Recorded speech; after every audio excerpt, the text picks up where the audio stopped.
अऊज़ुबिल्लाहिमिनश्शैतानिर्रजीम बिस्मिल्लाहिर्रहमानिर्रहीम।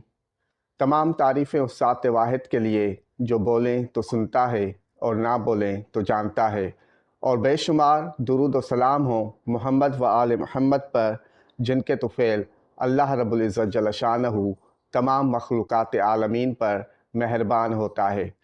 नाज़रीन कराम, अस्सलामु अलैकुम। माह रमज़ानुल मुबारक अपनी तमाम तर रहमतें, बरकतें, फ़जीलतें और बख्शिशें समेट कर तेज़ी से अपने अख्ताम की जानिब गामज़न है।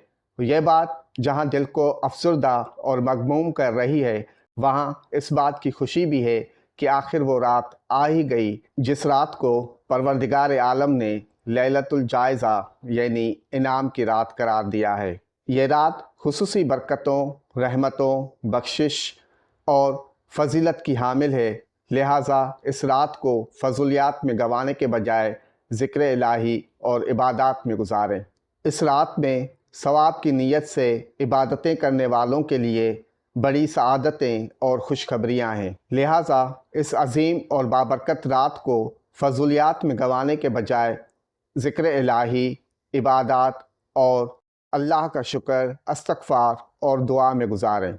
इस रात सदक़े फ़ितर अदा करें, और जो लोग अगले पूरे साल के लिए तंगदस्ती, माली मुश्किलात, घरेलू नाचाकी और बीमारियों से निजात चाहते हैं, उनको चाहिए कि बाद नमाज इशा अव्वल व आखिर 14 बार दुरूद और उसके बाद या वहाबो या रज़ाको या फ़त्ताह 702 बार पढ़ें, और इंशाअल्लाह अल्लाह रब्बुल इज़्ज़त जल्ल शानहू चाहरदा मासूमीन अलैहिमुस्सलाम के सदक़े उनकी तमाम हाजात अपनी बारगाह में मुस्तजाब फरमा।